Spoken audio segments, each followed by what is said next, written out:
সকালবেলা ঘুম থেকে উঠে যখন দেখি এই সবুজ গাছগুলো, মনটা এত ভালো হয়ে যায়, এত শান্ত হয়ে যায় কি বলবো।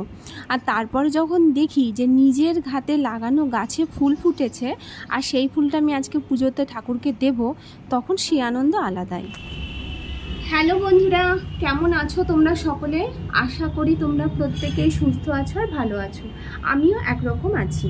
তো চলো আজকে একটা নতুন ভিডিও শুরু করতে চলেছি।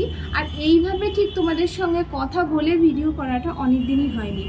তো আজকের ভিডিও শুরু করব, কিন্তু আজকে সকাল থেকে শুরু করতে পারিনি। এখন ঘড়িতে বাজে মোটামুটি ওই 8টা 10-15 মতো বাজে। তো এখন থেকেই শুরু করব। সারাটা দিনের বেশ কিছু মুহূর্ত রইবে আজকের ভিডিওটা তোমাদের জন্য। আর ভিডিও শেষ পর্যন্ত দেখে অবশ্যই কমেন্ট করে জানিও কেমন লেগেছে। তো এখন চলে এসেছি আমার ছোট্ট রান্নাঘরটাতে। সকালে আজকে রান্নাবান্না কিচ্ছু হয়নি, কারণ তোমাদের দাদাভাই আজকে অনেক সকালে অফিস বেরিয়ে গেছে। তো যেহেতু নিজের একার জন্য রান্না, তবে আজকে রান্নাবান্না করব। একটা হোক দুটো হোক যাই হোক না কেন রান্নাবান্না হবে। তো সকাল থেকে আজকে এখনো পর্যন্ত শুধু জল খেয়েছি, আর কিছু খাইনি, চাটা খাওয়া হয়নি। বেশ কিছু কাজ ছিল, সেগুলো সেরে নিয়েছি। তো এবার চলো নিজের জন্য আগে 1 কাপ চা বসিয়ে দিই, আর চায়ের সঙ্গে তোমাদের সঙ্গে থাকবে গল্প। চলো ঝটপট করে আগে 1 কাপ নিজের জন্য চাটা আগে বানিয়েই নিই, আর চা বানিয়ে নেওয়ার পর তারপরে আবার অন্য কথা। এরকম 1 কাপ চা আর সঙ্গে এই যে ভাটির বিস্কুট, মানে কি যে পছন্দের কি বলবো। মাঝে তো ভীষণ রকমভাবে খাওয়া হচ্ছিল, তো তারপর যাই হোক এখন একটু কমেছে। তো আজকে আবার এনেছি দেখো, তো এটা দিয়েই এখন চাটা খাবো। সেই সকাল থেকে অপেক্ষায় ছিলাম এই 1 কাপ চায়ে। তো যাই হোক এতক্ষণে সময় হলো, মানে এতক্ষণে একটু শান্তি। আর চা খাওয়া মানে চা খাওয়ার এই যে টাইমটা, মানে যেটা হয়তো 5-7 মিনিটে শেষ হয়ে যাবে, সেটাকে টেনে একদম 15 মিনিট পর্যন্ত নিয়ে যাওয়া। কেননা এই চা খাওয়ার যে একটা আমেজ, সেটা আমার মনে হয় যে ভীষণ অন্যরকম। যারা খায় তারাই বোঝে। সেদিনকে ট্রেনে করে ফিরছি, মানে দমদমে আসছি আমি। তো বই বিক্রি, ট্রেনে তো অনেক কিছুই বিক্রি হয়। তো দেখছি একজন বই বিক্রি করছেন, তো সেখানে দেখলাম একটা বই আছে, মানুষ চেনার সহজ উপায়।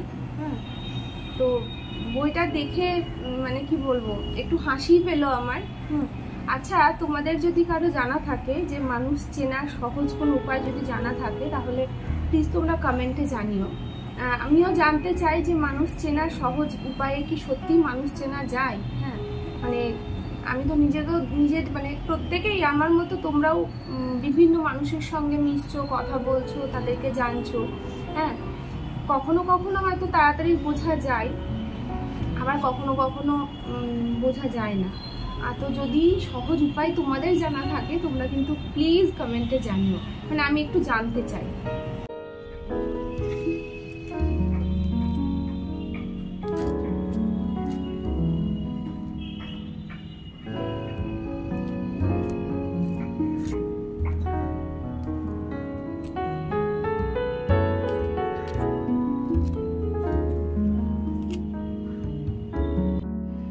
সকালের টিফিন আজকে, আর দেরি হয়ে গেল অনেকটা খেতে। আর এদিকে বৃষ্টি শুরু হয়ে গেল, আবার প্রচন্ড মেঘ করেছিল সকাল থেকে। তো চলো টিফিনটা করে নিই, তারপরে আরো কাজটা আছে, তারপরে আবার দেখা হবে। টিফিন খাওয়া তো কমপ্লিট, আর তারপরে এবার চলে এসেছি জামা কাপড়গুলো, ভিজে জামা কাপড় মেলার জন্য।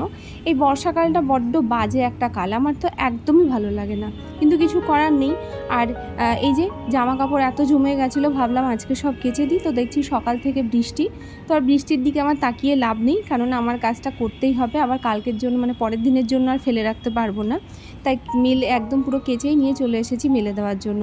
ব্যালকনিটা আমার এত ভালো কি বলবো, সারাদিনে এত হাওয়া দেয় যে ভেজা জামা কাপড় মেলে দিলে মোটামুটি বেশ কিছুটা মানে শুকিয়েও যায়। তো জামা কাপড় মেলেই একদম চলে যাব স্নান করতে, কারণ আজকে রান্নাই তো করিনি সকাল থেকে। রান্নাটা এখন স্নান টান সেরে এসে ঠাকুর পুজো দেবো, ঠাকুর পুজো দিয়ে রান্না করতে ঢুকবো। তো স্নান হয়ে গেছে আর তারপরে চলে এসেছি ঠাকুর পুজো দিতে। আর এদিকে দেখো নিজের হাতে লাগানো গাছের ফুল যখন ফোটে আর সেটা যখন ঠাকুরকে দেওয়ার সুযোগ পায়, সেই দিনের পুজোর আনন্দ কিন্তু একদমই অন্যরকম হয়। আর তারপর রান্নাঘরে আজকে সকাল থেকে ঠিকই করেছিলাম যে আজকে কিন্তু আর সেদ্ধ ভাত খেয়ে কাটাবো না, আজকে একটু রান্না করবো। এই রান্না বলতে মাছ এনে দিয়ে গেছে সকালবেলা তোমাদের দাদাভাই, আর এদিকে ভাতটা করে নেব। আর এদিকে মাছটা যেহেতু আছে তাই ভাবছি আজকে মাছের ঝোলটা করব।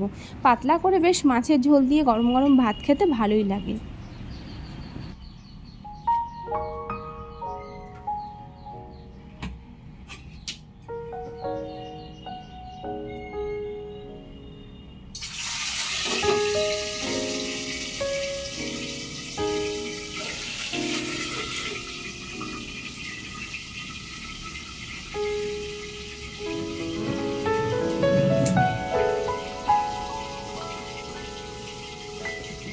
স্নানে যাওয়ার আগে যেহেতু সবজি টবজি কেটে রেখে গেছিলাম, সেজন্য আর সবজি কাটার ঝামেলা ছিল না। আর এদিকে কিন্তু ভাতটা বসিয়ে দিয়েছি, ভাতটা ফুটতেও শুরু করেছে। আমরা যে চালটা খাই না সেই চালের ভাতটা হয়তো খুব বেশি সময় লাগেও না। আর এদিকে মাছটা ভাজা প্রায় হয়ে এসেছে আর রান্নাও কমপ্লিট। এবার আর মানে ধৈর্য ধরছে না, কারণ এই মাছের ঝোলটা গরম গরম না হলে একদমই ভালো লাগে না খেতে। তাই ঝটপট করে নিজের জন্য ভাত বেড়ে নিচ্ছি। আর সঙ্গে আছে তেঁতুল মাখা, যেটা দেখে তোমাদের তো জিভে জল আসবেই আসবে। আমার খুব পছন্দের একটা খাবার। তো যাই হোক, আজকের ভিডিও কেমন লাগলো জানিও। দেখা হবে তোমাদের সঙ্গে পরের ভিডিওতে খুব তাড়াতাড়ি।